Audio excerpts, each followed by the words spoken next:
નમસ્કાર મિત્રો, આ એક વસ્તુ રાત્રે પલાળીને ખાઓ, ઉંમર બમણી થશે અને સાંધાનો દુખાવો જાદુની જેમ ગાયબ. વિચારો, જો માત્ર એક વસ્તુને આખી રાત પલાળીને ખાવી તમારી ઉંમરને બમણી કરી દે અને સાથે સાથે હાથ પગના સાંધાનો જે દુખાવો છે તે પણ જાદુની જેમ ગાયબ થઈ જાય. મજાક લાગે છે ને? નહીં, પરંતુ આ મજાક નહીં, સત્ય છે. આજે હું તમને એક એવા નુસ્ખા વિશે જણાવીશ જે શરીરમાં બ્લડ સર્ક્યુલેશન સુધારશે, નસોને તાકાત આપશે અને દરેક પ્રકારના સાંધા અને સ્નાયુઓના દુખાવામાં પણ તમને રાહત અપાવશે. અને જાણો છો સૌથી સારી વસ્તુ શું છે? આ વસ્તુ તમારા રસોડામાં જ ઉપલબ્ધ છે. નસોની નબળાઈ અને બ્લોકેજના લક્ષણો વિશે વાત કરીએ ને તો મિત્રો, કોઈના હાથ પગમાં સતત સોજો અને બળતરા છે, કોઈને રાત્રે સૂતી વખતે પગમાં ઝણઝણાટી અનુભવાય છે અને કોઈના સાંધા એટલા જકડાઈ ગયા છે કે સવારમાં ઉઠવું પણ તેમના માટે મુશ્કેલ થઈ જાય છે. અને આટલું જ નહીં, થાક, નબળાઈ અને ક્યારેક ક્યારેક ચક્કર આવવા, યાદશક્તિનું ધીમું થઈ જવું, આ બધા પણ એવા લક્ષણો છે જે જણાવે છે કે તમારી નસોમાં બ્લોકેજ બની રહી છે અને તે નબળી પડી રહી છે.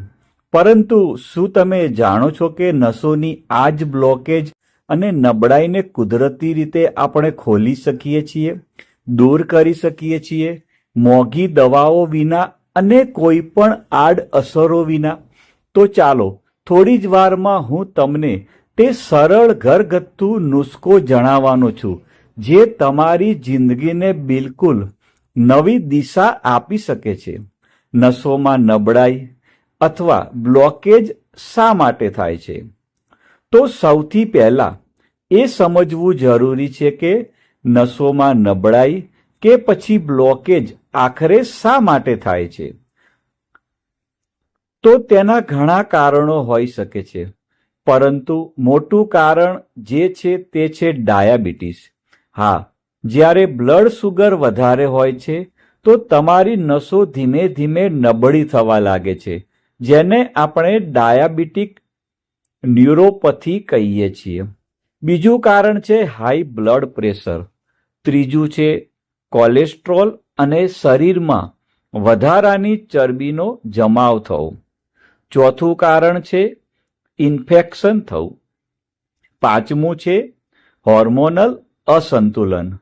અને છઠ્ઠું કારણ છે કિડની અથવા લીવરના ઝેરી તત્વો એટલે કે ટોક્સિન્સ. આ બધી વસ્તુઓ મળીને તમારી નસોમાં નબળાઈ પેદા કરે છે અને તેના કારણે દુખાવો, થાક અને શરીરમાં નબળાઈ આવવા લાગે છે.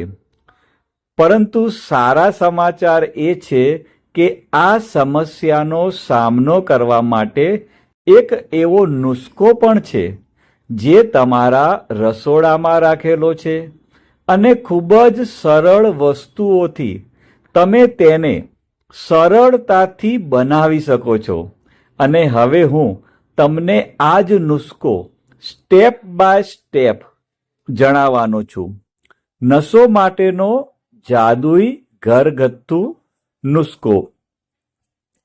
દોસ્તો, આ નુસ્ખો 3 ખૂબ જ સરળ વસ્તુઓથી બને છે અને આ નુસ્ખો જણાવ્યા પછી હું તમને આ ઉપાય સાથે એક બૂસ્ટર સ્ટેપ પણ જણાવીશ જે તેની અસરને બમણી કરી શકે છે. પરંતુ તેના વિશે જાણતા પહેલા ચાલો જોઈએ કે આ નુસ્ખો આખરે કેવી રીતે બને છે. તો મિત્રો જાણો નુસ્ખો બનાવવાની રીત. સૌથી પહેલા તમે એક સ્ટીલનું વાસણ લઈને તેમાં 1 ગ્લાસ પાણી નાખીને ગેસ પર ઉકળવા મૂકી દો.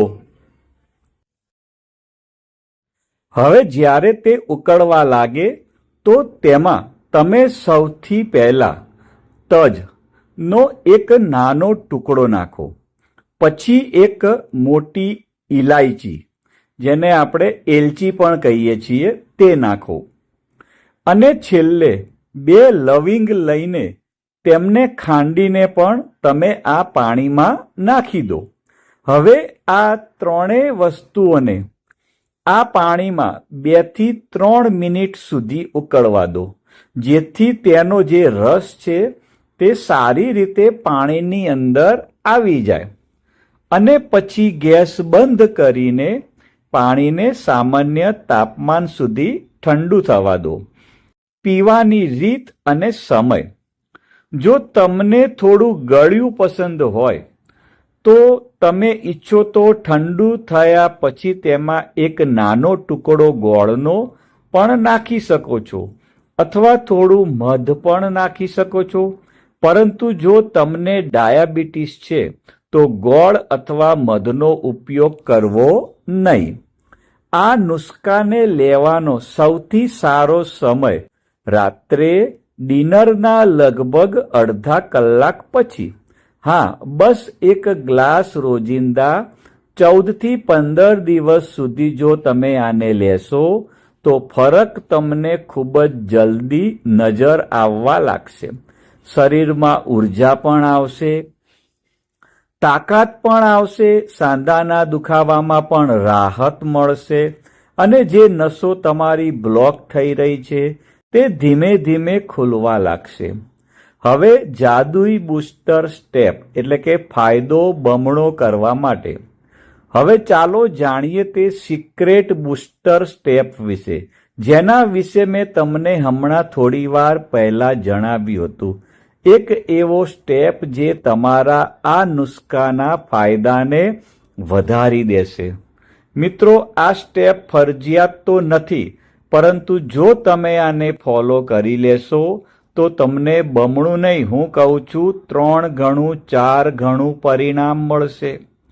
તમારે શું કરવાનું છે કે જ્યારે તમે આ ડ્રિંક પી લો છો તો તેના 15 મિનિટની અંદર તમારે એક નાની ચમચી વરિયાળી ચાવીને ખાઈ લેવાની છે. હા, એક નાનકડું સ્ટેપ આ ડ્રિંકની અસરને ડબલ કરી શકે છે, કારણ કે વરિયાળી તમારા પાચનને તેજ બનાવે છે અને આ ત્રણેય મસાલાઓની ઔષધીય ગુણધર્મોને શરીરમાં વધુ ઊંડાઈ સુધી લઈ જાય છે.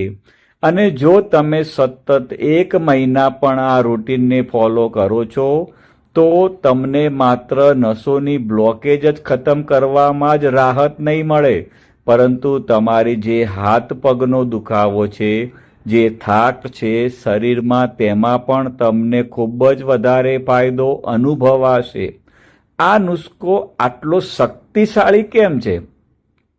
કદાચ તમને લાગતું હશે કે આખરે આ નુસ્ખામાં એવું શું ખાસ છે, આ આટલો પાવરફુલ કેવી રીતે હોઈ શકે?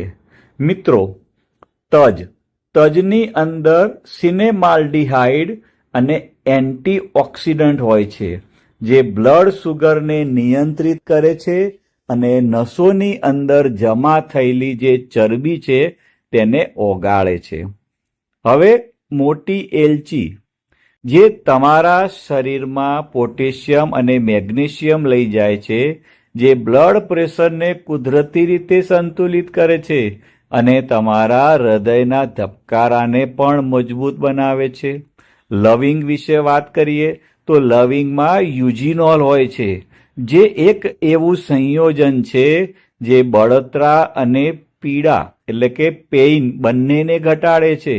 અને આ જ કારણોસર હાથ પગનો સોજો, દુખાવો અને ઝણઝણાટી વગેરે ધીમે ધીમે આ નુસ્ખાને કારણે ઓછી થવા લાગે છે. બોનસ ફૂડ્સ નસોને સ્વસ્થ રાખવા માટે. દોસ્તો, હવે વાત કરીએ તે બોનસ ફૂડ્સની, જે તમારે તમારી નસોને સ્વસ્થ જાળવી રાખવા માટે રોજિંદા તમારા આહારમાં ચોક્કસ પ્રમાણે સામેલ કરવા જોઈએ.